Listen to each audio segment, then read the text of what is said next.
આજની વાર્તા. અરે પણ આ તે શું વાર્તાની વાત ચાલુ કરી? હમણાં તો મોટા ઉપાડે એમ કહેતી હતી કે હાલ યુપીએસસી ની માહિતી ને મોટિવેશન લેવા જઈએ. હા, તારી વાત તો સાચી, પણ 2 મિનિટ ધીરજ રાખીને મને સાંભળતો ખરા. હા, બોલ. આ વાર્તા છે ગોંડલ તાલુકાના મોવિયા ગામમાં ખેડૂત પરિવારમાં જન્મેલા એક દીકરાની, કે જેના પિતા ખેતી કામની સાથે સાથે કડિયા કામ પણ કરતા અને તેમનો દીકરો પણ તેમને ખેતી કામની સાથે સાથે કડિયા કામમાં પણ મદદ કરતા, કે જેથી કરીને તે તેમનો ભણતરનો ખર્ચો કાઢી શકે. આમ તેમ તેમણે પોતાનું 10મું ધોરણ પૂરું કર્યું. તેમનું 10મું ધોરણ પૂરું કર્યા બાદ તેમની ઈચ્છા હતી કે તેઓ સાયન્સમાં એડમિશન લે, પણ તેવું શક્ય ન બનતા તેમણે પોતાનો અભ્યાસ છોડી દીધો. તેમનો અભ્યાસ છોડી તેમણે બાજુના ગામમાં હીરા ઘસવાનું કાર્ય શરૂ કર્યું, પરંતુ આ વસ્તુથી તેમને આમ કહો ને તો સેટિસ્ફેક્શન ન મળ્યું. એટલે એણે વિચાર્યું કે જીવનમાં કંઈક તો કરવું જ પડે. તેથી તેમણે કોમર્સમાં એડમિશન લઈને ફરી પોતાનો અભ્યાસ શરૂ કર્યો અને અભ્યાસ શરૂ કરી તેની સાથે સાથે તેઓએ ઓફિસ બોય તરીકેનું કામ કર્યું, ટ્યુશન્સ કરાવ્યા અને કેટલુંય કરીને પોતાનો અભ્યાસ પૂર્ણ કર્યો. અને અભ્યાસ પૂર્ણ કર્યા પછી તેમણે જીપીએસસીની પરીક્ષા આપી અને તેઓ તેમાં ઉત્તીર્ણ થયા. અરે, મને યાદ આવે છે કે આ વાર્તા તો મેં પણ સાંભળેલી છે. તમને લોકોને ખબર છે કે આ વ્યક્તિ છે કોણ? નામ શું છે? એનીબડી? Yes, Shailesh sir. સાંભળો, આટલી જેની સ્ટોરી મોટિવેશનલ અને ઇન્સ્પિરેશનલ હોય કે એમ થઈ જાય કે યા તો કરેંગે યા તો ફિર મરેંગે. તો એવા વ્યક્તિને હું આજે તમારાથી લાઈવ પરિચય કરાવું કે આપણે એમના લાઈફની સ્ટોરી અને ઇન્સ્પિરેશન મેળવીએ. આમ તો સરને કોઈ ઇન્ટ્રોડક્શનની જરૂર જ નથી, બટ તેઓ જ્યાં પણ જાય ને ત્યાં એક આપણા અંદર એક કહેવાય ને ચિંગારી જલાવી દે છે. So now I would like to request Shailesh sir on the stage, who is Class 1 officer, ex-SPIPA Rajkot director and currently motivating students by his stories, words and book. Sir.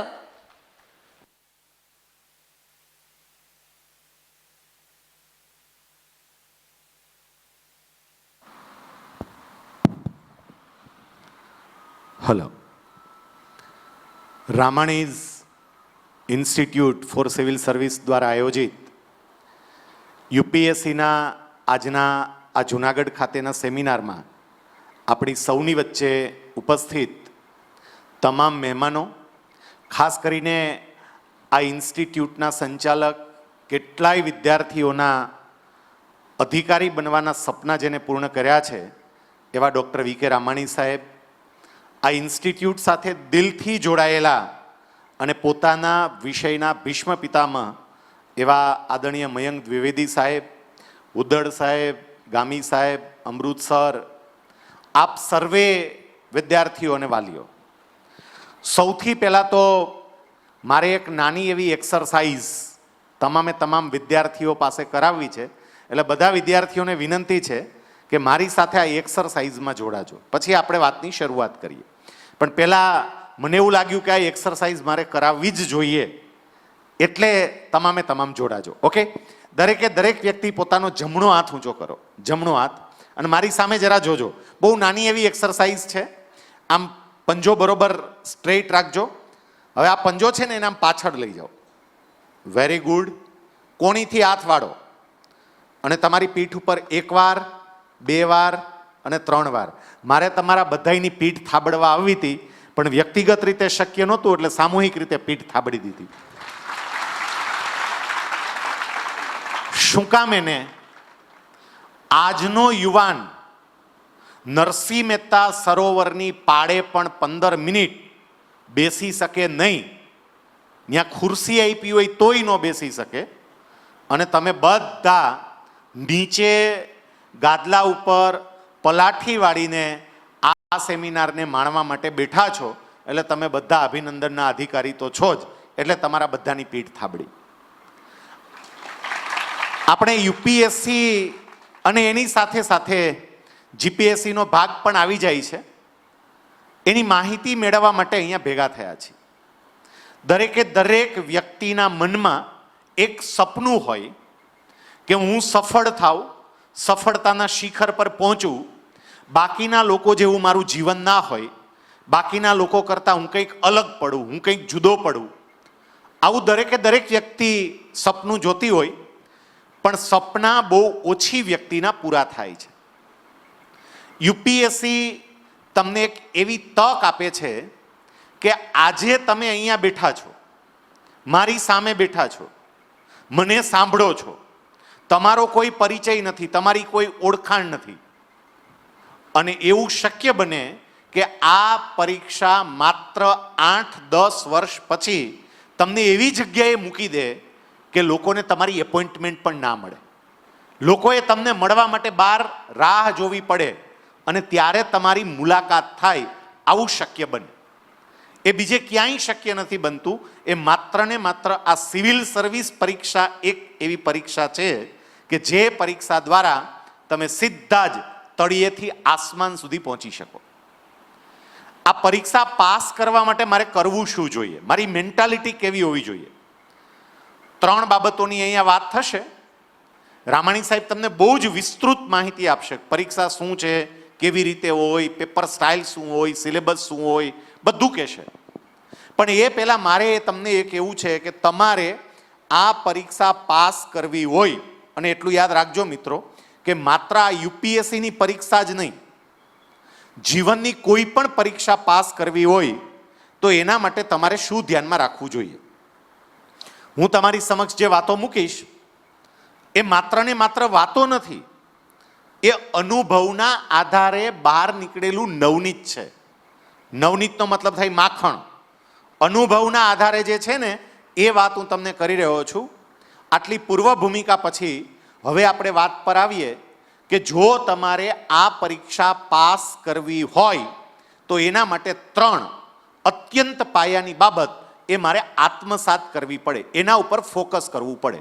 3 બાબત પર હું ફરી કહું છું, માત્ર યુપીએસસીની પરીક્ષા નહીં, જીવનની કોઈ પણ પરીક્ષા, જીવનનું કોઈ પણ ક્ષેત્ર, એમાં જો તમારે ટોચ પર પહોંચવું હોય તો 3 બાબત અત્યંત મહત્વની છે. સૌથી પહેલામાં પહેલી બાબત એ છે સંકલ્પ, જેને અંગ્રેજીમાં કહેવાય ડિટર્મિનેશન. સંકલ્પ. મારે કંઈ પણ પ્રાપ્ત કરવું હોય તો એ માટે મનમાં દ્રઢ સંકલ્પ કરવો પડે, નક્કી કરવું પડે કે મારે આ જોઈએ છે, મારે આ કરવું છે. વ્યક્તિ મનમાં નક્કી કરે ને તો એ શક્ય બને. રતન ટાટા એક વખત મુંબઈમાં પોતાની કારમાં બેસી અને પસાર થતા હતા. એ કારની બહાર જોતા હતા, એમણે જોયું કે એક ફેમિલી સ્કૂટર લઈને નીકળ્યું છે. બહુ ટ્રાફિક હતો, કાર એકદમ ધીમે ચાલતી હતી. બાજુમાંથી એક સ્કૂટર નીકળ્યું, ભાઈ સ્કૂટર ચલાવતા હતા, બેન પાછળ બેઠા હતા. એક બાળક એ બેનના ખોળામાં હતું, બીજું એક બાળક આગળ પેલા ભાઈની પાસે ઊભું હતું.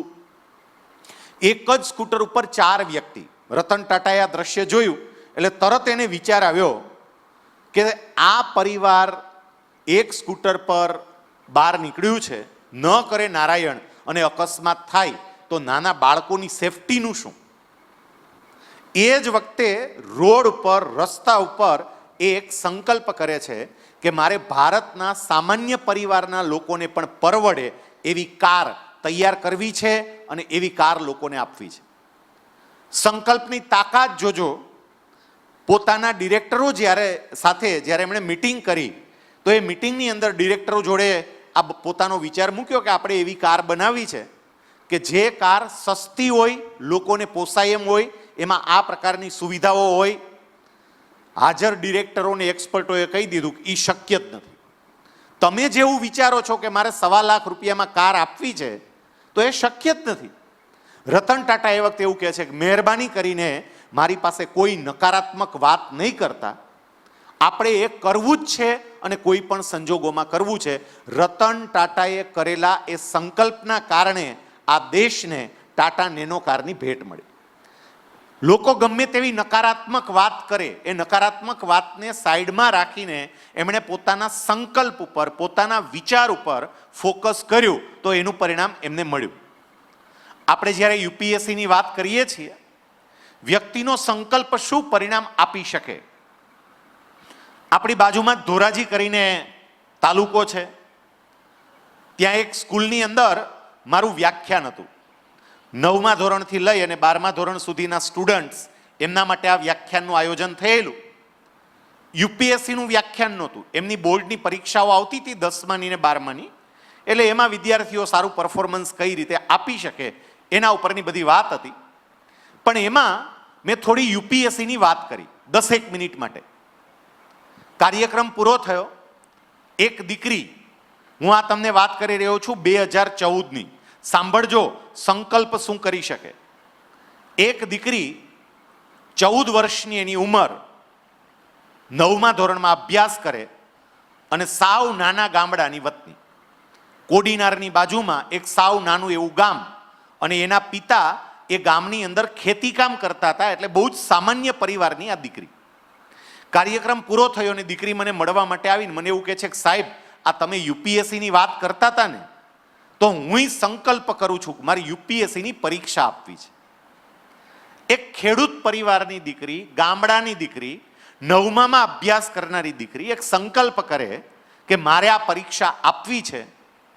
એ દીકરીએ 12મું ધોરણ ત્યાંથી જ પૂરું કર્યું, પછી કોલેજ કરવા માટે અમદાવાદ ગઈ. કોલેજની સાથે સાથે એણે યુપીએસસીની પરીક્ષાની તૈયારીઓ ચાલુ કરી. હમણાં 2024ની અંદર જે યુપીએસસીનું પરિણામ જાહેર થયું, 2014માં 9મા ધોરણમાં અભ્યાસ કરનારી આ દીકરી 2024ની અંદર યુપીએસસીની પરીક્ષા ક્રેક કરી દે છે. એમણે પરીક્ષા ક્રેક કરી, એને આઈપીએસ કેડર મળી. હજી એ દીકરીની ઉંમર હાર્ડલી 24 વર્ષની છે, અને 24 વર્ષની ઉંમરે આ ગામડાની દીકરી અત્યારે હૈદરાબાદની અંદર પોલીસ એકેડેમીમાં ટ્રેનિંગ લઈ રહી છે. અને જેવી એની ટ્રેનિંગ પૂરી થશે એટલે સીધી જ શરૂઆતના તબક્કામાં ટ્રેનિંગ લઈ અને આઈપીએસ તરીકે, જિલ્લાના પોલીસ વડા તરીકે પોતાની કામગીરી શરૂ કરશે. એક વ્યક્તિનો સંકલ્પ શું કરી શકે. આ ખાલી વાર્તા નથી. આ દીકરીનું નામ છે કંચનબા ગોહિલ. એક સામાન્ય પરિવારની દીકરી સંકલ્પ કરે, ક્યાં જઈ શકે. સાહેબ, એ જ ધોરાજીના એ જ કાર્યક્રમની અંદર એક છોકરાએ સંકલ્પ કર્યો હતો. એ છોકરોય મને મળવા માટે આવ્યો હતો. એ છોકરો ત્યાર પછી તો કેટલોય સંપર્કમાં, કંચનબા એટલા સંપર્કમાં નહોતા. આ દીકરો તો સંપર્કમાં. તો એ અમરેલીની બાજુમાં નાનું એવું ગામડું છે. નાના ગામડાના લોકો કે નાના શહેરના લોકો પણ શું કરી શકે મારે તમને કહેવું છે.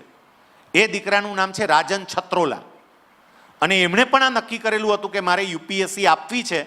12th સાયન્સ પૂરું કર્યું, એન્જિનિયરિંગ કરવા માટે એ વલ્લભ વિદ્યાનગર ગયો, પણ એનું એન્જિનિયરિંગ ચાલતું હતું. એની સાથે સાથે આ દીકરો યુપીએસસીની પરીક્ષાની તૈયારી કરતો હતો. અગાઉ એ છેક મેન્સ સુધી પહોંચી ગયો. આ વખતે પણ એ દીકરાએ ઇન્ટરવ્યૂ આપ્યું છે, અને પૂરો વિશ્વાસ છે કે આ વખતે કદાચ જ્યારે હમણાં 1 મહિના પછી જ યુપીએસસીનું ફાઇનલ રિઝલ્ટ ડિક્લેર થશે તો તમને છાપામાં આ રાજન છત્રોલા નામનું નામ પણ કદાચ વાંચવા માટે મળશે. એને સંકલ્પ કર્યો, સંકલ્પ સાકાર થયો. જે નક્કી કરે એ શું કરી શકે એનું એક ઉત્કૃષ્ટ ત્રીજું ઉદાહરણ મારે તમને આપવું છે. અને આપણને ખબર પડે સાહેબ કે લોકો નક્કી કરે તો ક્યાં જઈ શકતા હોય.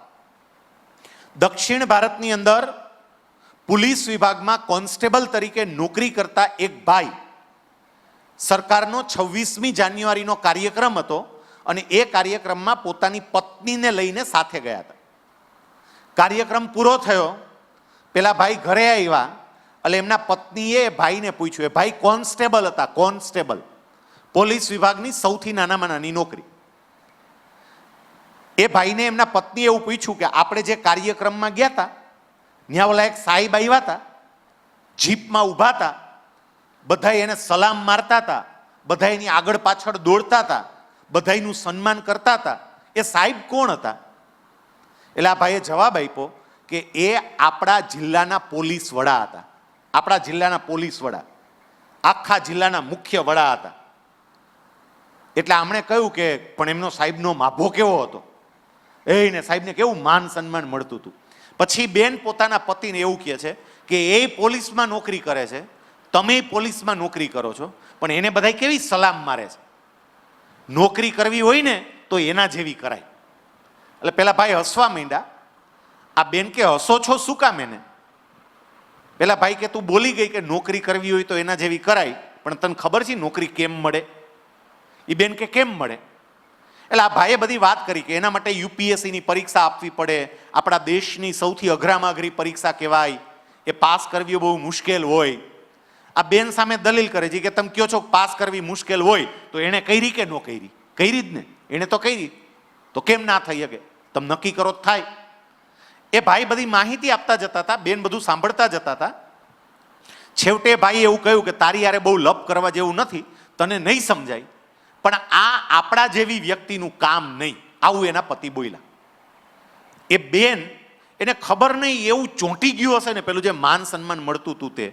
એ બેન એના પતિને એવું કહે, બોલો મને મંજૂરી આપો તો હું પરીક્ષા આપું, હાલ મને છૂટ આપો, તમને આપો તો કાંઈ નહીં, હું યુપીએસસી પરીક્ષા આપું, મંજૂરી આપો છો? પેલા ભાઈ એવું કહ્યું કે તું સાવ એમને ગાંડાની જેમ બક બક કહી જ જાય છે, તું આ પરીક્ષા જ ના આપી શકે. ઓલી બેન કે કેમ ના આપી શકું? તો કે આ પરીક્ષા આપવી હોય ને તો કમસે કમ તું ગ્રેજ્યુએટ થયેલી હોવી જોઈએ, તારી કોલેજ પૂરી થયેલી હોવી જોઈએ, તું ગ્રેજ્યુએટ થયેલી હોવી જોઈએ, અને તે 10મું પાસ પણ કર્યું નથી તો તું પરીક્ષા કેવી રીતે આપી શકે? આ ઘટના જ્યારે બની ત્યારે એ બેનની ઉંમર 22 વર્ષની હતી. 22 વર્ષની ઉંમરે એ બેન 2 સંતાનોની માતા હતી. એ દીકરી જ્યારે 9મું ધોરણ એણે પૂરું કર્યું હતું, 10મા ધોરણની બોર્ડની પરીક્ષા પણ નથી આપી, એ વખતે લગભગ 14 કે 15 વર્ષની ઉંમરે એ દીકરીના લગ્ન થઈ ગયા હતા. 15 વર્ષે તો એને પરણાવી દીધી હતી. એને 10મું પાસ કર્યું નથી એવી દીકરી એના પતિને એવું પૂછે છે કે આ પરીક્ષા આપવી હોય તો કેટલા વર્ષ સુધી આપી શકાય? એટલે એમણે કહ્યું કે યુપીએસસીની પરીક્ષા આપવી હોય તો તમે 30 વર્ષ સુધી આપી શકો. હવે 32 થઈ ગયા છે, તે વખતે 30 હતા જનરલ કેટેગરી માટે. 30 વર્ષ સુધી આપી શકાય. આ બેન એવું કહે મારા પાસે હજી 8 વર્ષ છે, હું 22 વર્ષની જ છું, તો તમે કીધું કોલેજ કરવી જોઈએ તો હું 10મું પાસ કરું, 12મું પાસ કરું, કોલેજના 3 વર્ષ કરું, 6 જ વર્ષ લાગે. 6 વર્ષમાં જ કોલેજ પૂરી થઈ જાય તોય 2 વર્ષ વધશે. તો અત્યારે હું ચાલુ કરી દઉં અને હારે હારે યુપીએસસીની તૈયારી કરું. એના પતિ કે જા તને છૂટ, જે કરવું હોય. વિદ્યાર્થી મિત્રો, એ બેને એક્સટર્નલ 10મું પૂરું કર્યું, એક્સટર્નલ 12મું પૂરું કર્યું, એક્સટર્નલ કોલેજ કરી. આ સમયગાળા દરમિયાન એ યુપીએસસીની પ્રિપેરેશન કરતી રહી, યુપીએસસીની પરીક્ષા આપી. શરૂઆતમાં એ નિષ્ફળ રહી, પણ એક સમય એવો આવ્યો કે એ બેને આપણા દેશની સૌથી અઘરામાં અઘરી ગણાતી યુપીએસસીની પરીક્ષા પાસ કરી લીધી. અને યુપીએસસીની પરીક્ષા પાસ કરી લીધી એટલું નહીં, એનું સપનું હતું ને એવું જ થયું, એને આઈપીએસ કેડર જ મળી. એ મહારાષ્ટ્ર ગવર્મેન્ટની અંદર અત્યારે કામ કરે છે, જોઈન્ટ પોલીસ કમિશનર તરીકે એની સેવાઓ આપે છે. અને મુંબઈના ગુંડાઓ આ લેડી આઈપીએસ ઓફિસરથી થરથર ધ્રુજે છે. લોકો એને લેડી સિંઘમ એવું કહે છે. અને એ બેનનું નામ છે એન અંબિકા. તમારે કોઈ પણને ગૂગલમાં સર્ચ કરીને જોવું હોય તો જોજો, એન અંબિકા તમે સર્ચ આપશો, એક ખુમારીવાળી સ્ત્રી ખાખી પહેરેલી તમને દેખાશે. પણ એ બેને સંકલ્પ ક્યારે કર્યો હતો? 22 વર્ષની ઉંમરે 10મું પાસ નહોતું કર્યું ત્યારે. હવે આ બધાની યારે જરા આપણી કમ્પેરિઝન કરો તો આપણે બધા જો નક્કી કરીએ ને તો આ પરીક્ષા પાસ કરવી અઘરી નથી. એટલું યાદ રાખજો, મુશ્કેલ છે, અશક્ય નથી. તમે નક્કી કરો તો અશક્ય નથી. કોઈ પણ વ્યક્તિએ સફળ થવું હોય તો આ સફળતાનો પહેલો સિદ્ધાંત છે કે મારે સંકલ્પ કરવો પડે. હવે આમાં ઘણા બેઠા હોય એવું કે પણ સાહેબ આમાં સંકલ્પ ક્યાંથી કરે? હજી કેટી સોલ્વ નથી થઈ. કેટી આવી સાહેબ, એ સોલ્વ નથી થઈ, હજી એ બાકી છે, અને તમે સંકલ્પની વાત કરો છો. એટલું યાદ રાખજો, તમારું પરફોર્મન્સ કેવું છે એને સાઈડમાં રાખો. એક વખત તમારી અંદર રહેલી ક્ષમતા જાગે ને તો બધું જ શક્ય છે. એક વખત તમારી જાત જાગવી જોઈએ, તમારી ક્ષમતાનો તમને પરિચય મળવો જોઈએ. બાકી પ્રત્યેક વ્યક્તિની અંદર એટલી બધી ક્ષમતાઓ છે, અને આ માત્ર ને માત્ર તમને હવા ભરવા માટે નથી કહેતો. આમાં ઘણા એવું કહે કે આ મોટિવેશનલ સ્પીકર આવે ને એનું કામ જ આ હોય, પંપ જ માર્યા કરે, પંપ જ માર્યા કરે. તુમ કર સકતે હો, તુમસે હોગા, તુમ હી કરોગે, આવી બધી વાતો કરે. એને કામ જ આવું હોય. મોટિવેશનલ સ્પીકર એટલે મોટી મોટી વાતો. પણ એટલું યાદ રાખજો કે ખાલી મોટી મોટી વાતો નથી. જો તમને મારી વાત પર વિશ્વાસ ન હોય, શ્રીમદ ભગવદ્ ગીતા, ભગવાન કૃષ્ણ ગીતાજીના 15મા અધ્યાયના 17મા શ્લોકમાં વાત કરે છે, મમે વાંશો જીવલોકે જીવભૂતો સનાતન. આ વિશ્વની અંદર, આ સૃષ્ટિની અંદર રહેલો પ્રત્યેક જીવ મારો અંશ છે. અને આ વાત મારી નથી, આ વાત ભગવાનની છે. જો ભગવાનની આ વાત આપણને મનાય તો એટલું યાદ રાખજો કે આપણે બધા જ ભગવાનનો અંશ છીએ, અને એટલે આપણે જે નક્કી કરીએ એ બધું થઈ શકે. અને એવા ઉદાહરણ મેં તમને આપ્યા. સાહેબ 1979માં હાર્વર્ડ યુનિવર્સિટીની અંદર એક સર્વે થયો. કોઈને હાર્વર્ડ યુનિવર્સિટીનો આ રિસર્ચ એમાં રસ પડે તો નેટ ઉપર અવેલેબલ પણ છે. હાર્વર્ડ યુનિવર્સિટીએ MBAનો અભ્યાસ કરનારા વિદ્યાર્થીઓની બેચ, એમને એવું પૂછ્યું કે તમારામાંથી કેટલા વિદ્યાર્થીઓએ સંકલ્પ કરી રાખેલો છે, ગોલ નક્કી કરી રાખેલો છે, એમને શું કરવું છે, શું બનવું છે, ક્યાં જવું છે, એ નક્કી જેટલાએ કર્યું હોય એવા કેટલા છે. હવે એનું જે તારણ હતું એ હું તમને કહું. હું તમને વાત કરું છું હાર્વર્ડ યુનિવર્સિટીની 1979ની, અને જે તારણ હતું ને, તારણ એવું હતું કે 84% સ્ટુડન્ટ, એ બેચમાં જેટલા વિદ્યાર્થી હતા એમાંથી 84% વિદ્યાર્થીઓનો કોઈ ગોલ નક્કી નહોતો. શું કરવું છે, ક્યાં જવું છે, 84%ને કંઈ નક્કી જ નહીં. 13% એવા હતા કે જેમણે મનમાં નક્કી કરી રાખેલું હતું કે આવું કરવું છે. પણ 3% એવા હતા કે જેનો ગોલ બહુ જ ક્લિયર હતો, એણે મનમાં જ નહીં લખીને રાખેલું હતું કે અમારે આ કરવું છે. સાહેબ હાર્વર્ડ યુનિવર્સિટીમાં પણ 84% વિદ્યાર્થીઓ એવા હતા કે જેનો કોઈ ગોલ નક્કી નહોતો. અને અહીંયા આપણે જેટલા બેઠા છીએ ને, હું ખાતરીપૂર્વક કહું કે આમાંથી અપવાદરૂપ વ્યક્તિઓને બાદ કરતા આપણે બધા અભ્યાસ કરીએ છીએ પણ ગોલ ક્લિયર નથી કે મારે શું કરવું. કોક પૂછે ખરા શું કહી ગઈ, જોયું જાય, કરશું કાંઈક કરશું એમ, પણ કાંઈક હું એ તો કે કાંઈક હું કરવું જ તારે. સાહેબ આ લોકોએ આ સર્વે કર્યો. પછી જે વિદ્યાર્થીઓ હતા એ વિદ્યાર્થીઓ પ્રેક્ટિકલ ફિલ્ડમાં કામ કરવા માટે ગયા. એ વિદ્યાર્થીઓને સતત ટ્રેસ કરવામાં આવતા હતા, એ શું કરે છે, ક્યાં જાય છે. સર્વે ક્યારે કરવામાં આવ્યો તો 1979માં.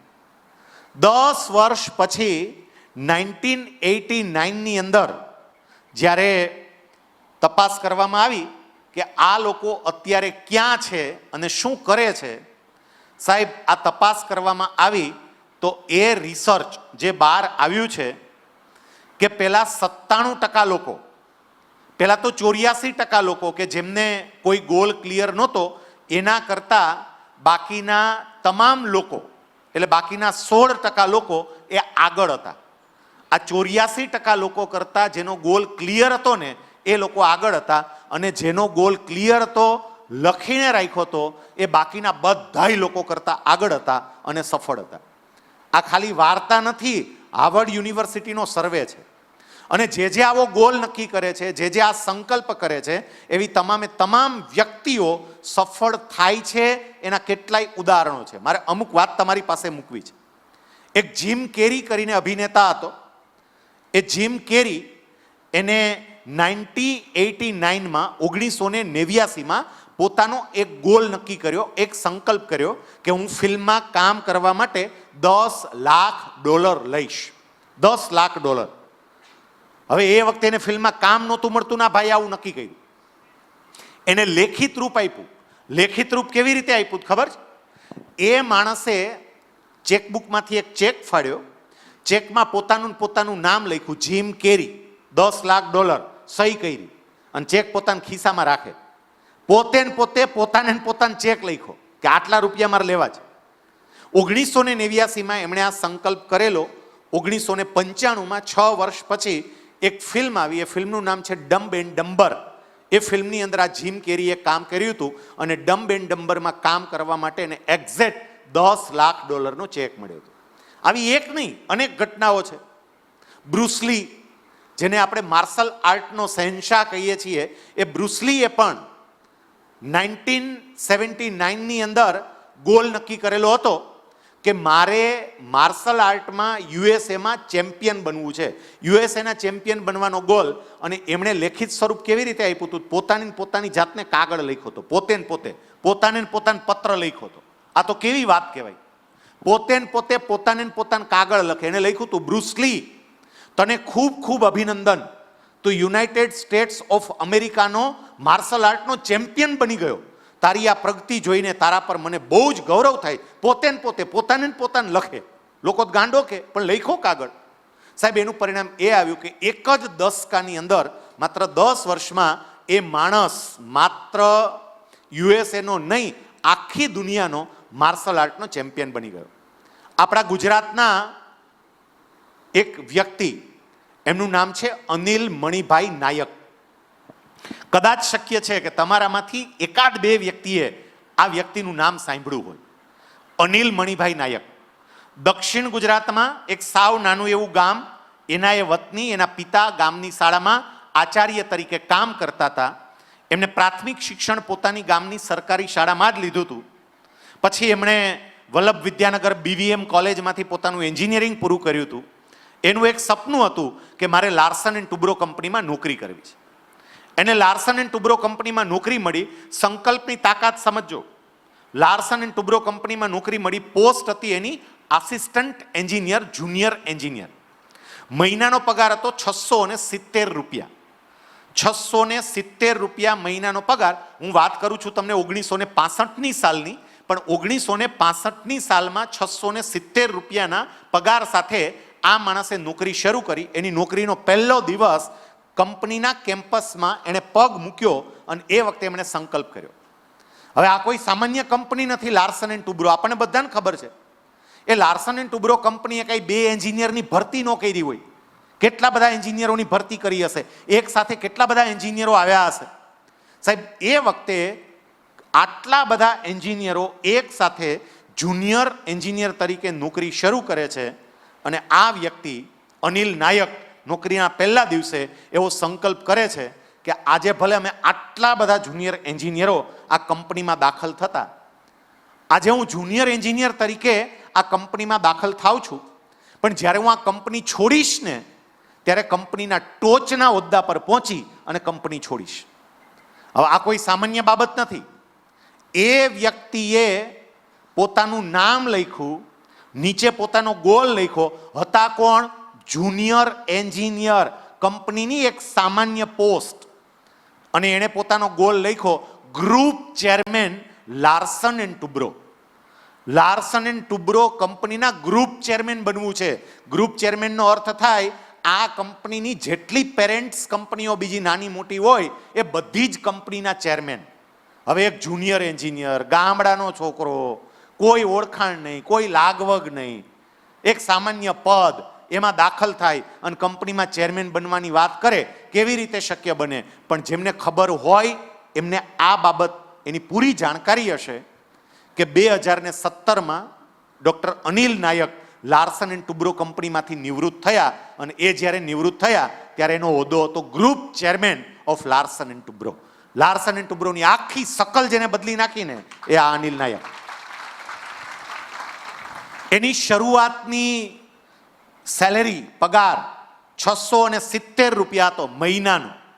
પણ એ માણસ જ્યારે નિવૃત્ત થયા ને, ત્યારે એને નિવૃત્તિના જે લાભ મળ્યા, નિવૃત્તિના લાભ, એ નિવૃત્તિના લાભ એને કેટલા મળ્યા આપણે કોઈ કલ્પના ના કરી શકીએ. મારા જેવા સરકારી કર્મચારીઓ હોય, આમાં અમુક સરકારી કર્મચારી મિત્રો બેઠા છે, નિવૃત્તિ નજીક આવે, દ્વિવેદી સાહેબ, એટલે અમારા જેવા ગણતરીઓ ચાલુ કરે. PFના એટલા મળશે, અને રજા રોકડ રૂપાંતરના એટલા મળશે, અને છે ને, અને બાકીના ગ્રેચ્યુઇટીના એટલા આવી જાહે, એમ કરીને ટોટલ મારે. ને એમાંય જો ટોટલ 50 લાખ થાય, આમ પકડવો પડે, હવામાં ઉડે. 50 લાખ રૂપિયા આવશે નિવૃત્તિ વખતે. ડોક્ટર અનિલ નાયકને લાર્સન એન્ડ ટુબ્રો કંપનીએ નિવૃત્તિ વખતે 137 કરોડ રૂપિયા નિવૃત્તિના લાભ પેટે ચૂકવ્યા છે. 137 કરોડ નિવૃત્તિના લાભ એની ખાલી રજા ભેગી થઈ હતી ને, રજા ભોગવીનો હોય 21 કરોડ રૂપિયા તો ખાલી રજાના આપ્યા, પગારના. તમે વિચાર તો કરો કે એ માણસ ક્યાંથી ક્યાં પહોંચી ગયો. કોઈ પણ વ્યક્તિ સંકલ્પ કરે એટલે બધું જ શક્ય છે. આમાં ઘણાઈને એવું થાય કે સાહેબ આ વાત બીજા માટે છે, અમારા માટે નથી. કારણ કે અમારી કેપેસિટીની અમને તો ખબર હોય કે ન હોય સાહેબ, અમને જ ખબર હોય ને અમારી કેપેસિટીની. તમારી વાત સાચી, બિલકુલ ખોટી નથી, સાચી જ વાત છે. પણ સારું અમારી સામે તો જુઓ જરા, કેમ અમારી કેપેસિટી તો જુઓ.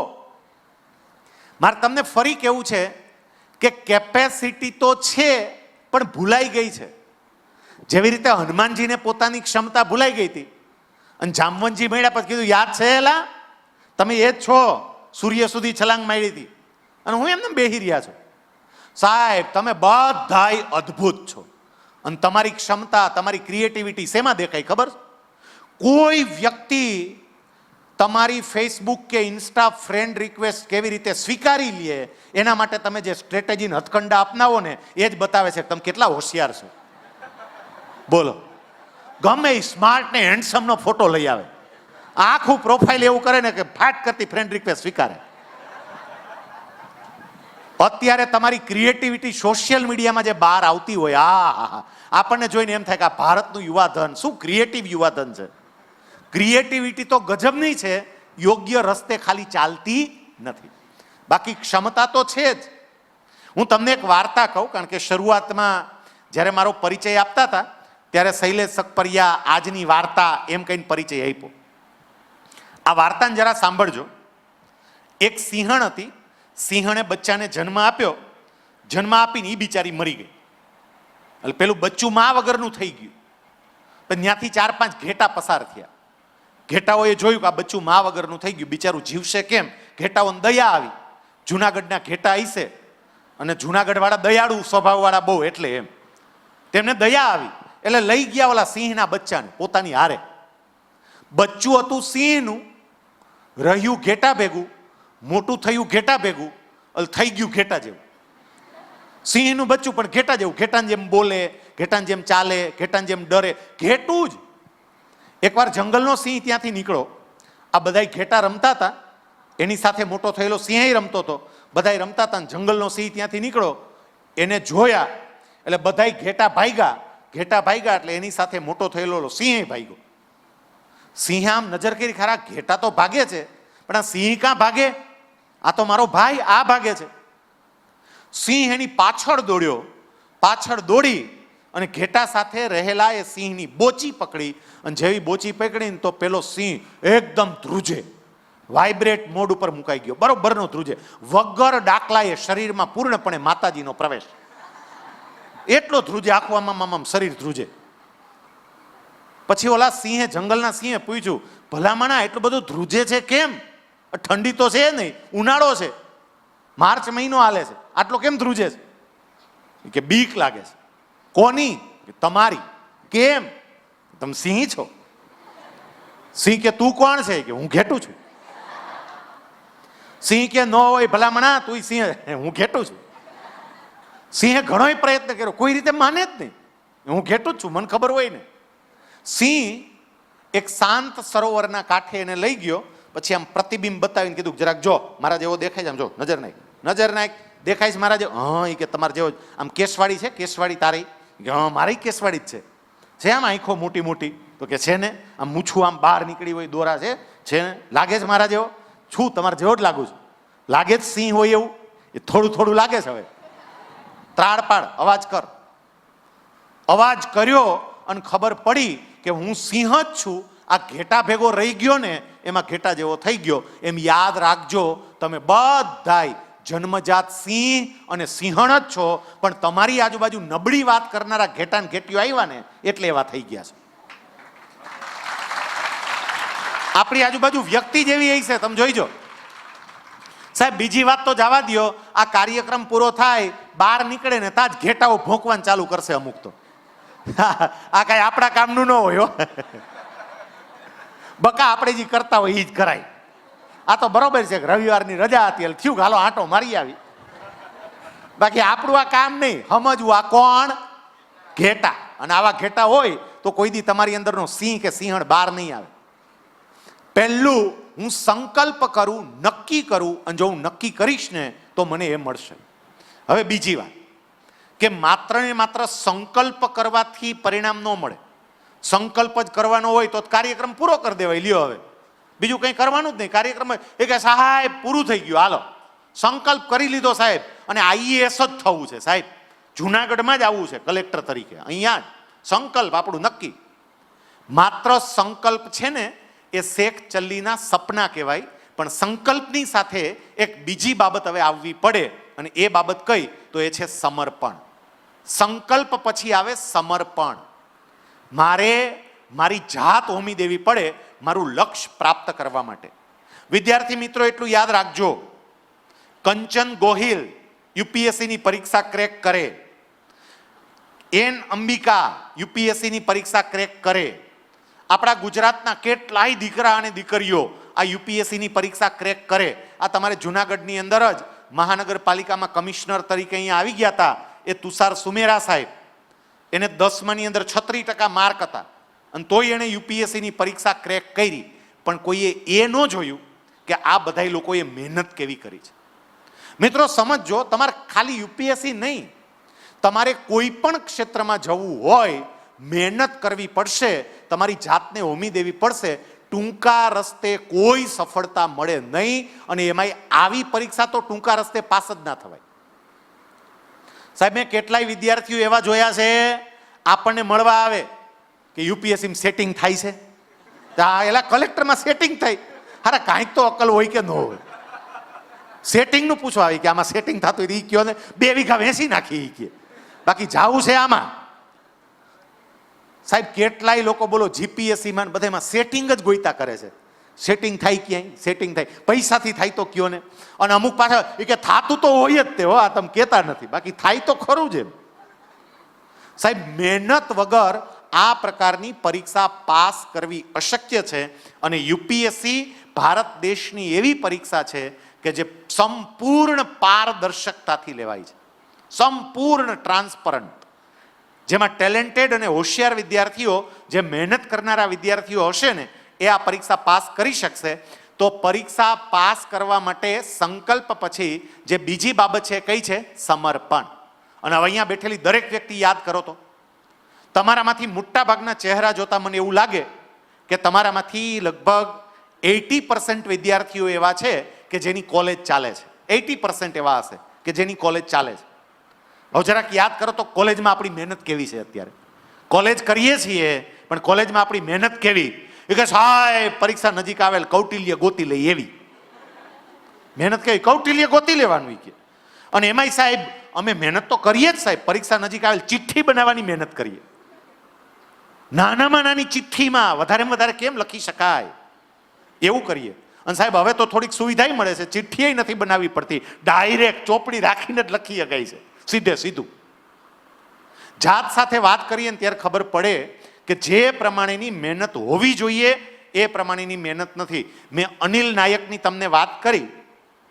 અનિલ નાયક 1965માં નોકરીમાં લાગ્યા, 2017માં એણે નોકરી છોડી, જુનિયર એન્જિનિયર તરીકે નોકરીની શરૂઆત કરી.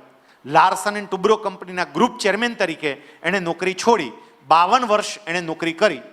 પણ કદાચ કોઈ લોકોને ખબર નથી કે આ 52 વર્ષમાં એને જે બાકીની રજા મળવા, નોર્મલ રજા લેતા હોય પણ મળવા પાત્ર જે રજા હોય ને એમાંથી એને એક પણ રજા 52 વર્ષમાં ભોગવી નથી. એક પણ રજા નહીં 52 વર્ષમાં. અને સારું આપણે તો આમાં કોઈક નોકરીએ લાગે ને તો અઠવાડિયામાં 15 દિવસે એકવાર તો માથું દુખે જ, તાવ આવે જ, પેટમાં દુખે જ. તમે જોઈજો જાત જાતના હારા બાના કાઢે, કારણ કે મૂળ તો ભવનાથમાં કોકને મળવા જવાનું હોય, ટાઈમ આપ્યો હોય, અને એના અનુકૂળ ટાઈમે પછી એડજસ્ટ તો કરવું કે ન કરવું એ ત્યાં રાહ જોતા હોય મળવાની. એટલે ગમે એવા બાના કાઢીને પણ રજા રાખે. સાહેબ એટલું યાદ રાખજો, યુપીએસસીની પરીક્ષાની તૈયારી કરવી હોય તો એમને નહીં થાય, સમર્પણ કરવું પડે. તમે યુપીએસસીના સેમિનારમાં આવ્યા છો, અહીંયા પલાઠી વાળીને બેઠા છો, મેં શરૂઆતમાં તમારા વખાણ કરી લીધા, પણ એ યાદ રાખજો કે યુપીએસસીની પરીક્ષા આપવી હોય ને તો પલાઠી વાળીને 1 કલાક નહીં, પલાઠી વાળીને 5 કલાક બેસવાની પણ મારી તૈયારી હોવી જોઈએ. આ પરીક્ષા એમને ન પાસ થવાય. પહેલાં તો આપણે બેહી શકતા હોવા જોઈએ વાંચવા માટે. આમાં કેટલાક લોકોનું વાંચન કેવું છે એ આપણને ખબર છે. આ જે વાસ્તવિકતા છે હું યાદ કરાવું છું. મારે તમને એવું કહેવું છે કે જાગ્યા ત્યારથી સવાર જો બદલાવ લાવીએ તો બદલાવ આવી શકે એમ છે. આપણું વાંચન કેવું છે યાદ કરો તો. સાહેબ કલાક કઈ માંડ બેહી શકે છે, બોલો માંડ કલાક વાંચવા બેન કે હવે થોડીક વાર ફ્રેશ થઈ આવું. ફ્રેશ અને ફ્રેશ થવા કેટલો સમય જોઈ? 3 કલાક જોઈ, પાછી 3 કલાક. તા કલાકમાં વાંચ્યું ને બધું પાછું ફ્રેશ થઈ જાય તમામ, એ વયું જાય પૂરું. મારે મહેનત કરવી પડશે. મહેનત કર્યા વગર મને કશું પ્રાપ્ત થવાનું નથી. સંકલ્પ કરે અને પછી મહેનત કરે એટલે સંકલ્પ ચરિતાર્થ થાય. આપણે જે મંદિરના પ્રાંગણમાં અહીંયા બેઠા છીએ, આ BAPS સંસ્થામાં પ્રમુખ સ્વામી મહારાજે 1997માં સાઉદી અરેબિયાની અંદર રણમાં એક સંકલ્પ કરેલો કે અહીંયા હિન્દુ મંદિર બનાવવું છે. હવે સાઉદી અરેબિયાની અંદર હિન્દુ મંદિર કેવી રીતે બની શકે? પણ એમણે સંકલ્પ કરેલો કે આ મંદિર અહીંયા બનાવવું છે. અને પછી તમે એમની મહેનત પણ જુઓ કે પ્રમુખ સ્વામી મહારાજે 90 વર્ષની ઉંમર સુધી જે કામ કર્યું છે દિવસ રાત. સાહેબ એ જ મુસ્લિમ ભાઈઓ સાથે સૌહાર્દતા, એ જ મુસ્લિમ ભાઈઓએ મદદ કરી, જમીન આપી અને ત્યાં મંદિર તૈયાર થયું. એમણે સંકલ્પ કર્યો, એમણે મહેનત કરી, એનું પરિણામ મળ્યું. જેટલા લોકો આવી કોઈ પણ પ્રકારની સ્પર્ધાત્મક પરીક્ષાઓ પાસ કરી જાય છે ને એમાં આવું જ જોવા મળે છે. અહીંયા બધાય ફોટા અલગ અલગ પ્રકારના ચાલતા હતા. હું આવ્યો, હું જોતો તો અલગ અલગ પ્રકારના ફોટા ચાલતા હતા. એમાં એક સાથે 2 ભાઈઓ ઊભા હતા. તમારા જુનાગઢ જિલ્લાના જ 2 ભાઈઓ છે, કેવલ વેકરિયા અને સંદીપ વેકરિયા.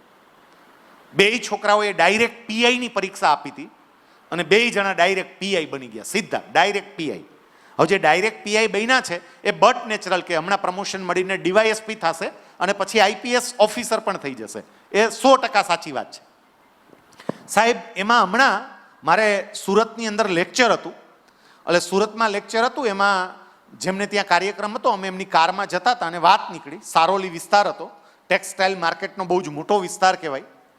એટલે એમણે એવું કહ્યું કે અમારે એક એવા PI આવ્યા છે ને અત્યારે ધમધમાટી બોલાવે છે. મેં કોણ છે PI તરીકે? મને કે સંદીપ વેકરિયા કરીને છે. ઓહો, એ તો અમારા વિદ્યાર્થી છે સંદીપ વેકરિયા. અરે સાહેબ એ કે સોટા પાડે છે બાકી હો. મેં તો હાલો આપણે એને મળવા જાય. ફોન કર્યો, મને કે આવો સાહેબ.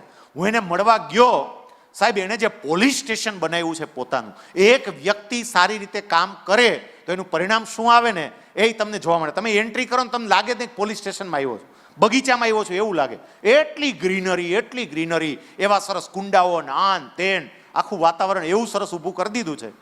સાહેબ એ જ બંને ભાઈઓ કેવલ અને સંદીપ, હમણાં મેં વાત કરીને એમ 10 વર્ષ પહેલાનું તમે ચિત્ર જુઓ ને તો 10 વર્ષ પહેલા ત્યાં અમારે સરદાર પટેલ કલ્ચરલ ફાઉન્ડેશનની અંદર સેમિનાર થતા. આ રામાણી સાહેબ બધું સંભાળતા. હા મેં બેઠા હોય વિદ્યાર્થી તરીકે, આમ બેઠા હોય. અત્યારે તમે જુઓ હવે એની સત્તા. ક્યારે શક્ય બને? મહેનત કરે તો.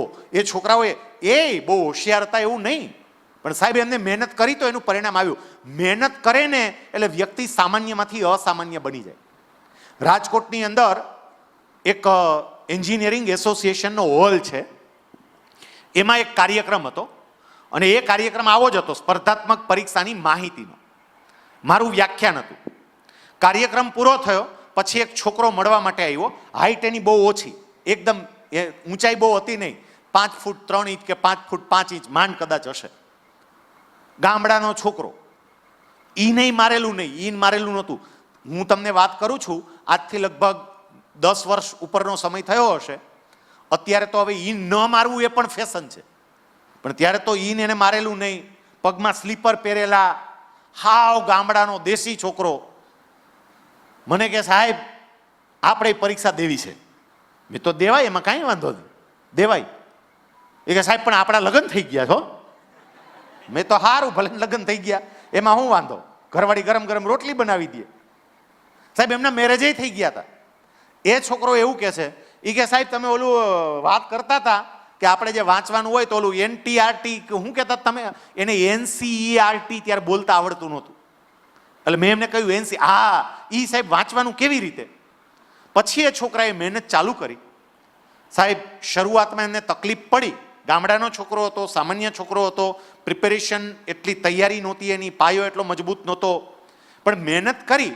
એટલે ધીમે ધીમે નાની નાની પરીક્ષાઓ એ ક્રેક કરવા માંડ્યો. ક્લર્કની પરીક્ષા ક્રેક કરી દીધી, બીજી એક ચીફ ઓફિસરની પરીક્ષા આપી, એ ક્રેક કરી દીધી, પરીક્ષાઓ ક્રેક કરવા માંડ્યો. અને એક સમય એવો આવ્યો કે જીપીએસસીની ક્લાસ 1-2 અધિકારીની પરીક્ષા હતી અને જીપીએસસી ક્લાસ 1-2 અધિકારીની પરીક્ષામાં આખા ગુજરાત રાજ્યમાં જનરલ કેટેગરીમાં એ દીકરો પહેલા નંબર ઉપર આવ્યો. આખા ગુજરાત રાજ્યમાં પહેલો નંબર જનરલ કેટેગરીમાં. એને ડેપ્યુટી કલેક્ટરની કેડર મળી અને અત્યારે ડેપ્યુટી કલેક્ટર તરીકે કામ કરે છે. એનું નામ છે વિપુલ સાકરિયા. રામાણી સાહેબને બધા એને બહુ સારી રીતે ઓળખે. હવે વિપુલ સાકરિયાને આપણે 10 વર્ષ પહેલાં જોયા હોય તો આ તમે બધા એના કરતાં પર્સનાલિટીમાં ક્યાંય આગળ હોય, પણ અત્યારે ડેપ્યુટી કલેક્ટર તરીકે જે કામ કરે છે.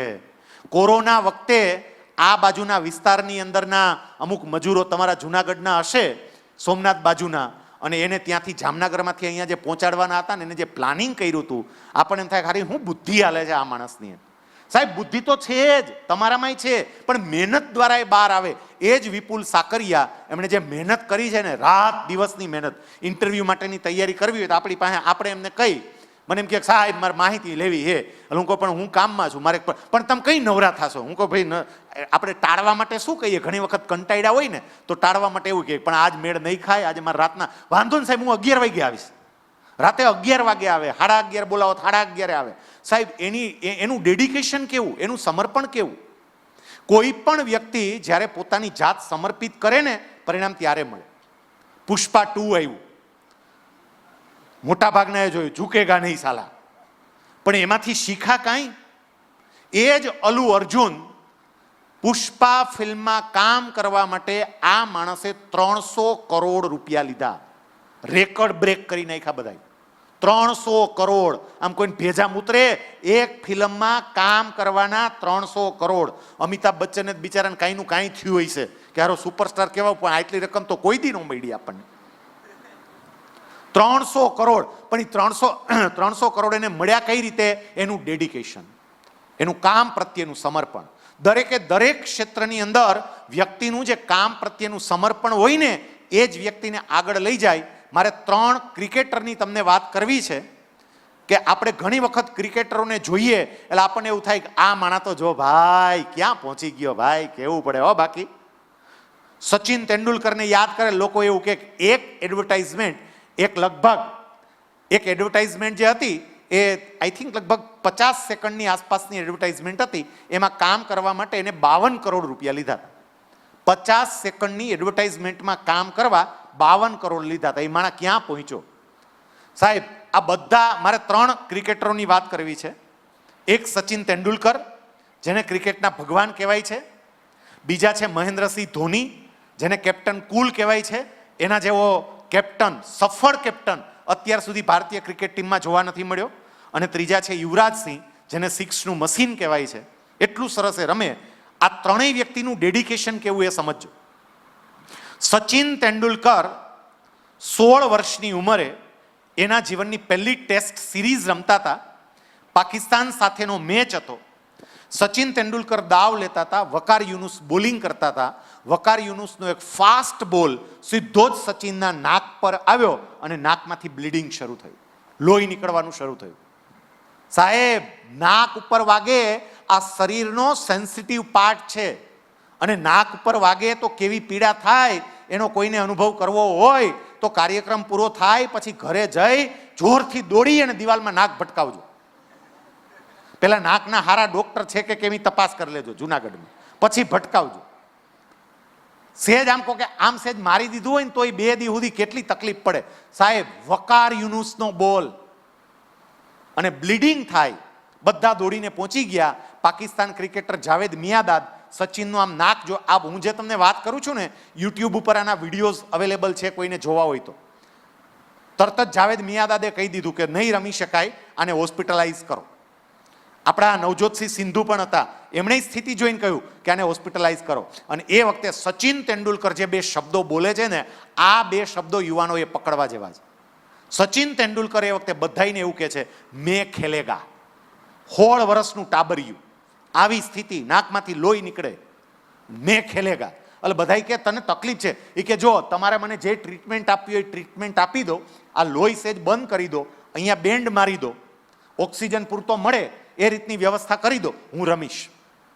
સાહેબ, આવી પરિસ્થિતિમાં પણ ત્યાં ચાલુ મેચે ડૉક્ટરે એને થોડું બધું ડ્રેસિંગ કર્યું, ત્યાં બેન્ડ લગાડી, અને આ પરિસ્થિતિમાં સચિન તેંડુલકર રમ્યો, અને સચિન તેંડુલકરે એ પરિસ્થિતિમાં પણ હાફ સેન્ચુરી એ ટેસ્ટ મેચમાં કરી હતી. આને કહેવાય ડેડિકેશન. એમને સફળતા ન મળે. મહેન્દ્રસિંહ ધોની 2006ની સાલ ઇંગ્લેન્ડ સામેનો મેચ મહેન્દ્રસિંહ રમતા હતા. સાવ અચાનક એને પીઠમાં દુખાવો શરૂ થયો, અને દુખાવો એ હદે વધી ગયો કે રમી શકાય એમ જ નહોતું. ફિઝિયોથેરાપિસ્ટ ડૉક્ટર આવ્યા, જોયું એનો બેક મસલ્સ બ્રેક થયો હતો, એટલે એનાથી રમી શકાય એમ નહોતું. એમને ઉપાય બતાવવામાં આવ્યો કે એક કામ કરો, તમે છે ને તમારી જે બેક છે એને હવે તમારે થોડો રેસ્ટ આપવો પડશે, એટલે અત્યારે તો તમારે છોડી જ દેવું પડશે, તમારે કદાચ 1-2 મેચ પણ છોડવી પડશે, પૂરતું રિલેક્સેશન મસલ્સને મળે પછી જ થઈ શકશે. સામે આ મહેન્દ્રસિંહ ધોની એવું કહે છે કે તમારી વાત સાચી, પણ અત્યારે હું નહીં છોડું, અત્યારે તો હું રમીશ, પછીની રાતે હું રેસ્ટ કરીશ, આ મેચ હું નહીં છોડી શકું. ડૉક્ટરે કહ્યું પણ શક્ય નથી. મહેન્દ્રસિંહ ધોની એવું કહે છે કંઈક તો ટેમ્પરરી ઉપાય હોય કે ન હોય.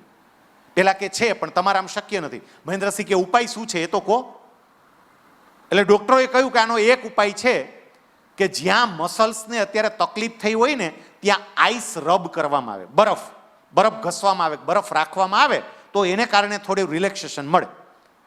ધોની કે તો રાખો. એ કે એલા તાર રમવાનું છે, બરફ રાખો કેવી રીતે? ધોની કે કામ કરો, આઈસ બેગ મંગાવી લો, સાથે બેલ્ટ મંગાવી લો, મારી પીઠ પાછળ આઈસ બેગ રાખી દેશું, પછી ફરતી બાજુ બેલ્ટ મારી દેશું, અને પછી હું રમીશ. સાહેબ, એ માણસે ચાલુ મેચે પોતાનું સ્વેટર ઉતાર્યું, પાછળ પેલી આઈસ બેગ રાખી, ફરતી બાજુ બેલ્ટ માર્યો, અને એ માણસ આવી પરિસ્થિતિમાં પણ મેચ રમ્યો. આવી પરિસ્થિતિમાં પણ આપણે યુપીએસસીની કે જીપીએસસીની તૈયારી કરતા હોય અને સેજ તાવ આવે એવું લાગે તો તરત જ 2 દિવસનો રેસ્ટ પણ લઈ લઈએ. બોલો, એમ ન થાય ના કંઈ વાંધો નહીં, મારે તૈયારી મૂકવી નથી, આમાં ચોંટી જ જવું છે. સાહેબ, આને ડેડિકેશન કહેવાય. ત્યાર પછી ત્રીજી વ્યક્તિ યુવરાજસિંહ. 2011 નવેમ્બર મહિનો વેસ્ટ ઇન્ડિઝ સામેનો મેચ. એ મેચની અંદર યુવરાજસિંહ રમતા હતા. શરૂઆતના આપણા ઓપનિંગ બેટ્સમેન ફટાફટ આઉટ થઈ ગયા હતા. બધો મદાર યુવરાજસિંહ પર હતો ને યુવરાજસિંહ સારું રમતા હતા એટલે આપણે જીતી જશું એવું લાગતું હતું. સાવ અચાનક એને વોમિટિંગ થયું, ઉલટી. અને યુવરાજસિંહને સામાન્ય ઉલટી નહોતી થઈ, લોહીની ઉલટી થઈ હતી, બ્લડ વોમિટિંગ. આમાં જેટલા યુવરાજસિંહને ઓળખતા હશે એને ખબર હશે કે યુવરાજસિંહ કેન્સરના પેશન્ટ હતા, એને કેન્સર હતું. સાહેબ, કેન્સરની વ્યક્તિને લોહીની ઉલટી થઈ, ડૉક્ટરોએ તરત કહ્યું ઇટ્સ વેરી સિરિયસ, આપણે આમને લઈ લઈએ. અને એ વખતે યુવરાજસિંહ ના પાડે છે કે ના, અત્યારે ટીમને મારી જરૂર છે, હું જતો રહીશ, આપણે હારી જશું, અત્યારે નહીં રમીએ તો ક્યારે રમશું, મારે રમવું છે. અને આગ્રહ કરીને એ માણસ રમ્યો. ખાલી રમ્યો એટલું નહીં, એ વખતે લગભગ 133 બોલમાં એણે 113 રન કર્યા અને ભારતને વિજય અપાવ્યો. બ્લડ કેન્સરવાળી વ્યક્તિ લોહીની ઉલટી પછી પણ 113 રન કરે એ બતાવે છે કે એનું ડેડિકેશન કેવું છે. આ પરીક્ષા પાસ કરવી અશક્ય નથી, એટલું યાદ રાખજો, અશક્ય નથી. ભલે કદાચ દર વર્ષે ગુજરાતમાંથી માત્ર 15 જ છોકરાઓ આ પરીક્ષા પાસ કરતા હોય, અશક્ય નથી. કારણ માત્ર એક જ છે, ડેડિકેશનથી એની તૈયારી થતી નથી, એની પ્રિપેરેશન થતી નથી. વિશેષ રામાણી સાહેબ એમાં વાત કરશે. બહુ ઝડપથી હું ત્રીજો સિદ્ધાંત તમારી સામે મૂકું કે સફળ થવું હોય તો પહેલી વાત મેં કહી, સંકલ્પ નક્કી કરવું પડે કે મારે આ જોઈએ છે. નંબર 2, સમર્પણ. એ પ્રાપ્ત કરવા માટે મારે મહેનત કરવી પડે, તૂટી જવું પડે. અને નંબર 3, સંયમ. સંયમ પણ એટલો જ જરૂરી છે. પહેલું આપણે લીધું ડિટર્મિનેશન, બીજું ડેડિકેશન, ત્રીજું ડિસિપ્લિન. સંકલ્પ, સમર્પણ અને સંયમ. કેટલોક સંયમ રાખવો પણ બહુ જરૂરી છે. અને સંયમ કયો રાખવો પડે? અત્યારે તમારી આ વિદ્યાર્થી અવસ્થા છે, જરાક તમારી જાત સાથે વાત કરો તમને ખબર પડે કે આપણી પાસે રહેલા મોબાઈલ ફોનનો આપણે કેવો યુઝ કરીએ છીએ. દરેક વ્યક્તિ વિચારો, સાહેબ યાદ રાખજો, તમે માનો છો એવી આ દુનિયા નથી. 2-5 વર્ષ પછી પ્રેક્ટિકલી કમાણી માટે જ્યારે આવશો ને ત્યારે ખબર પડશે કે કોઈ 15,000માં પણ કામે નહીં રાખે. લોકો આપણને ચૂસી લેશે. અત્યારે મસ્ત આપણી કારકિર્દી બનાવવા માટેની તક છે, પણ એમાં ધ્યાન આપવાને બદલે હજુય મોબાઈલમાં આપણું ધ્યાન જતું રહે છે. સ્ક્રીન ટાઈમ ચેક કરવામાં આવે ને, એક એક વ્યક્તિનો 7-7 કલાક 8-8 કલાકનો સ્ક્રીન ટાઈમ હોય છે, એક એક વ્યક્તિનો. કારણ કે કોન્સ્ટન્ટલી આંગળીઓ ફેર્યા જ કરે. કેટલાક અહીંયા બેઠા બેઠા આંગળીઓ ફેરવતા હોય, કારણ કે અહીંયા આવતા પહેલા રિક્વેસ્ટ મૂકીને આવ્યા હોય. હવે શીખાયરી કે કેમ, શીખાયરી કે કેમ, એ જોવામાં વારે વારે જોતા હોય. એટલું યાદ રાખજો, કારકિર્દી બનાવવા માટે 5 વર્ષ બહુ મહત્વના હોય, બહુ મહત્વના. જો આ 5 વર્ષ તમે જાગી લ્યો તો આખી જિંદગી આરામથી સૂઈ શકો, અને આ 5 વર્ષ સુતાર્યા ને તો આખી જિંદગીના ઉજાગરા કરવાની તૈયારી પણ રાખજો. આખી જિંદગીના ઉજાગરા થશે. અત્યારે કદાચ વાત સમજાય નહીં, એ કે હા ભાઈ ભલે ને ગમે બોલે, એને કઈ ખબર નથી પડતી લાગતી. 18મી સદીનો કોક આવી ગયો છે બોલવા.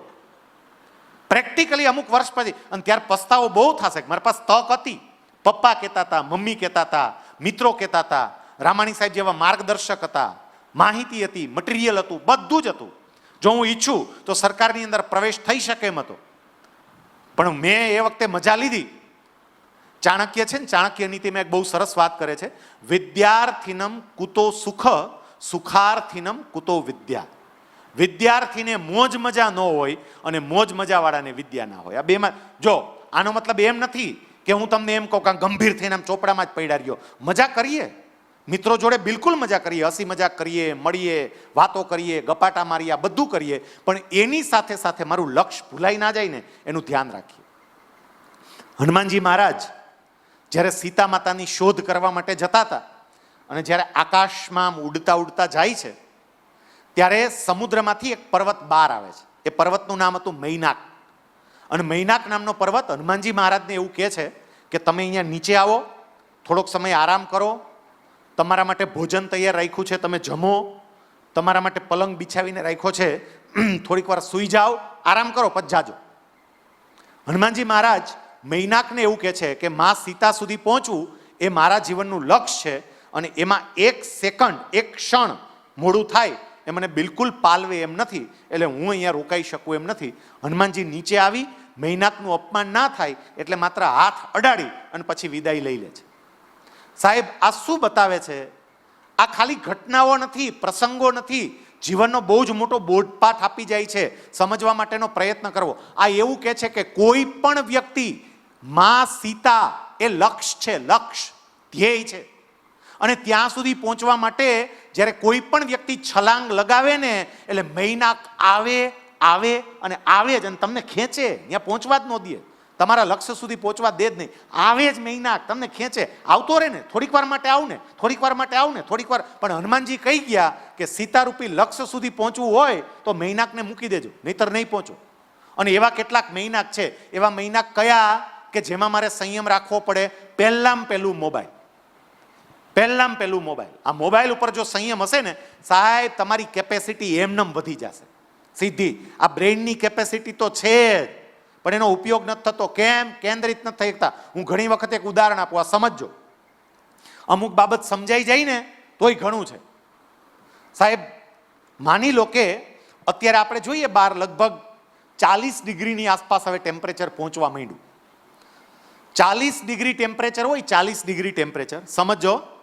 અને બહાર આ તડકો છે, 5 ખુરશી નાખી દઈએ અને 5 જણાને તમને એમ કે તમારે અડધી કલાક સુધી ત્યાં બેસી અને ચર્ચા કરવાની છે, વાતો કરવાની છે. અડધી કલાક બહાર તડકામાં જાઓ, ત્યાં બેસો. 40 ડિગ્રી ટેમ્પરેચર હોય, અડધી કલાક બેસવાનું હોય. બેસી શકાય? તો કે આ બેસી શકાય. થોડીક ગરમી લાગે, તાપ લાગે, બેસી શકાય, કંઈ વાંધો ન આવે. હવે સમજો, 40 ડિગ્રીને બદલે ટેમ્પરેચર માત્ર 20 ડિગ્રી કરવામાં આવે. 20 ડિગ્રી. 20 ડિગ્રી ટેમ્પરેચર એટલે ઠંડી થઈ, શિયાળાની ઠંડી હોય એવી. અને એ વખતે તડકામાં તમને બેહાડે અને તમને એમ કહે કે જાઓ ત્યાં જઈને તમે બેસો, અને તમારે 30 મિનિટ બેસવાનું છે. બેસી શકાય? તો કે બહુ મજા આવે. બેસી શકાય એમ નહીં, કારણ કે શિયાળો હોય, ઠંડી હોય, અને એમાં તડકામાં બેસવા મળે તો કેવી મજા આવે. તમે બેઠા હોય, તમારો ભાઈબંધ કે તમારી બેનપણી તમારી પાસે આવે, એની પાસે એક બિલોરી કાચ હોય, સૂક્ષ્મ દર્શક કાચ, બિલોરી કાચ, મેગ્નિફાઈંગ ગ્લાસ. તમારો હાથ પકડે, હાથ પકડીને આ ગ્લાસથી આમ નાની એવી ટીલી પાડે, આમ આમ કરીને અહીંયા નાની આટલું ટપકું પાડે અને હાથ પકડી રાખે. શું થાય? 10 second, 15 second, 20 second, 25 second, 30 second, બાન બાપુજી બધું યાદ આવવા માંડે. હાથ પાછો ખેંચી લે ને ચોડવા માંડે. સમજો, 40 ડિગ્રી ટેમ્પરેચર વખતે સોલાર એનર્જી બમણી હતી. તમે 30 મિનિટ બેઠા, કાંઈ ન થયું. 20 ડિગ્રી ટેમ્પરેચર વખતે સોલાર એનર્જી અડધી થઈ ગઈ. 30 સેકન્ડમાં હાથ પાછો ખેંચી લેવો પડ્યો. કેમ? તો કે 40 ડિગ્રી ટેમ્પરેચર વખતે સોલાર એનર્જી બમણી હતી પણ વેર વિખેર હતી, એટલે એની કોઈ અસર ના થઈ.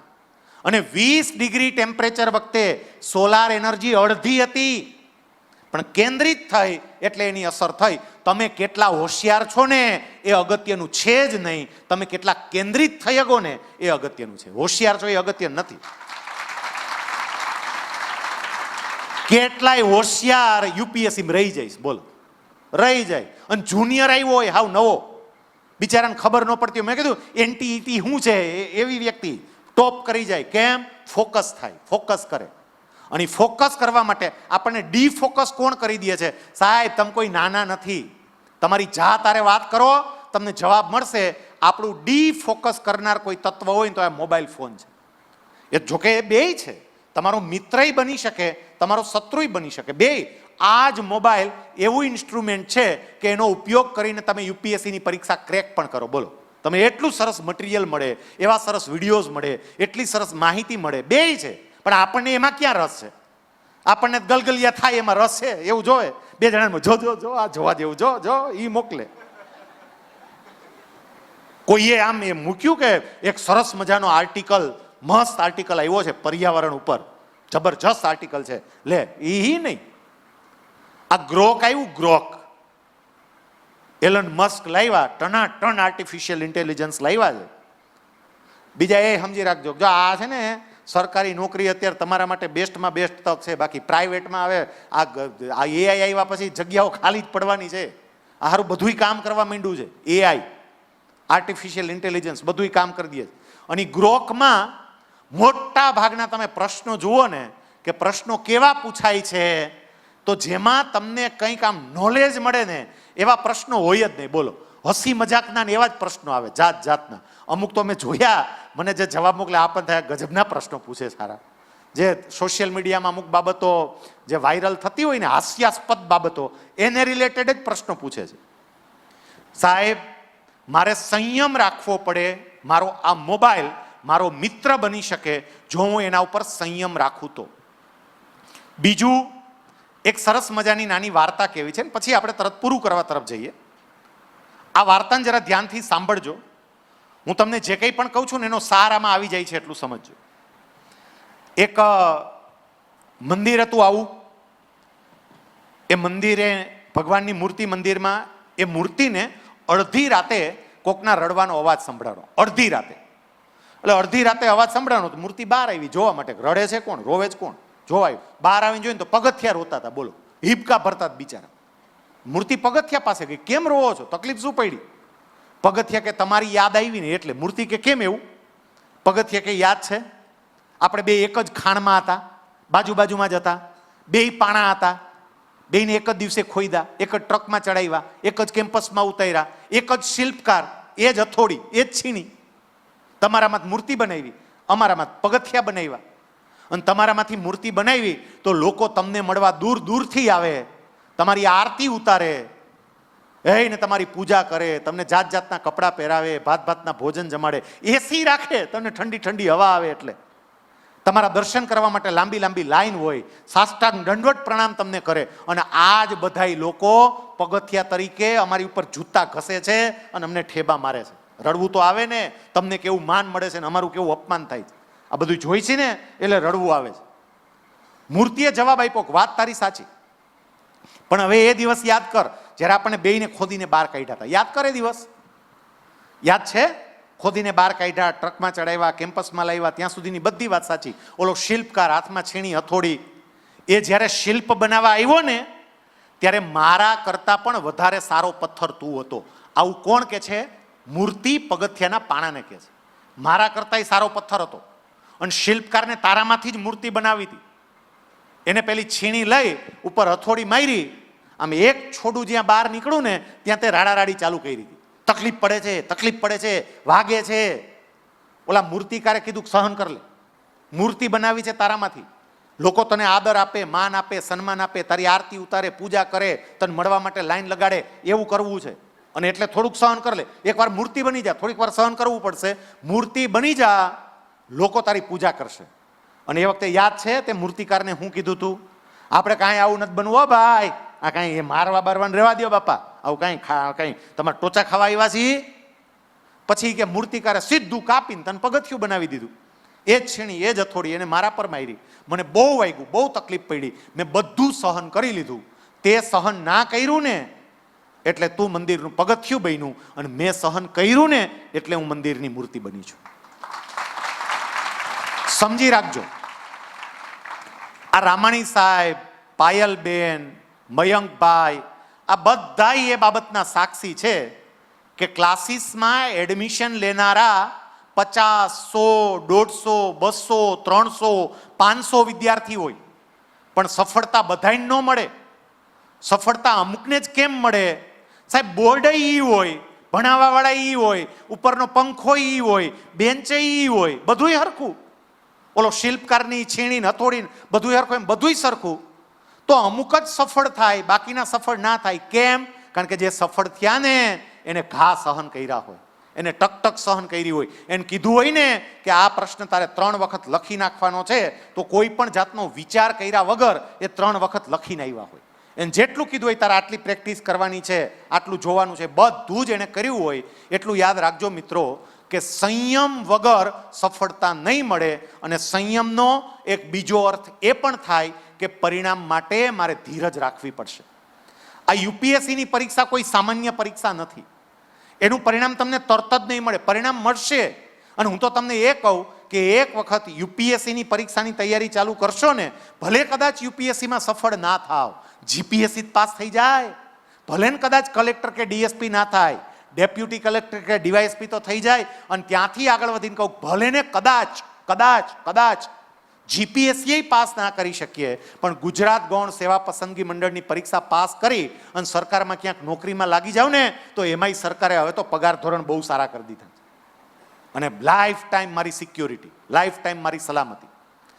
એટલે પરિણામ માટે પણ એના માટે તમારે પરિણામની રાહ જોવી પડે, તરત પરિણામ ન મળે. અમે કેટલીય વ્યક્તિને જોઈ છે કે જેને શરૂઆતમાં સફળતા નહોતી મળી અને પછી એક સમય એવો આવ્યો કે એની પાસે 15 થી 20 નોકરી હોય. બોલો, મારે અહીંયા જવું, અહીંયા જવું, અહીંયા જવું, અહીંયા જવું, અહીંયા જવું, અહીંયા જવું, એનું માર્ગદર્શન મેળવવા આવે કે હું જાઉં ક્યાં, કારણ કે હું 20 જગ્યાએ સિલેક્ટ થઈ ગયો છું.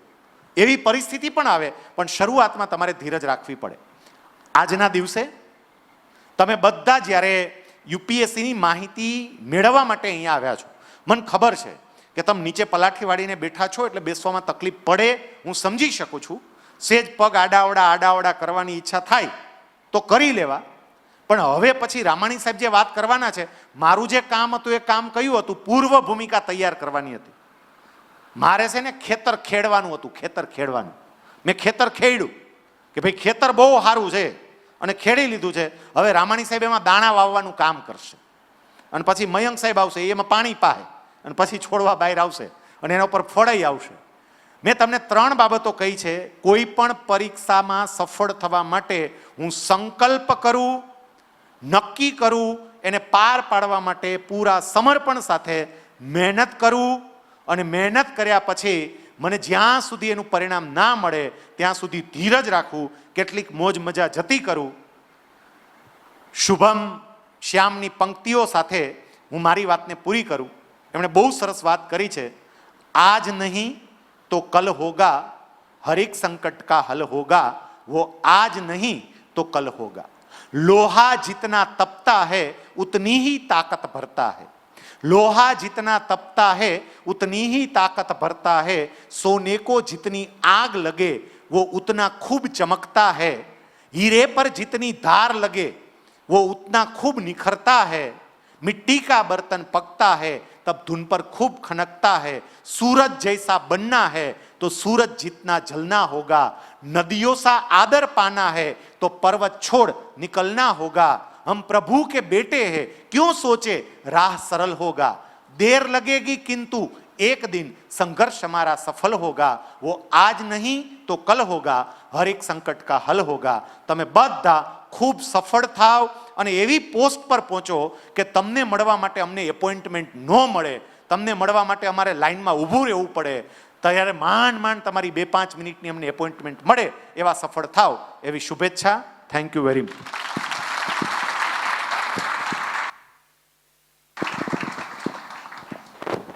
Hello, thank you so much. આટલા ઇન્સ્પાયરિંગ વર્ડ્સથી હવે તો નક્કી કરી જ લીધું છે ને, અહીંયાથી નક્કી કરીને જ જાશું કે આઈએએસ કાં તો આઈપીએસ, બીજું કાંઈ નહીં ફાવે.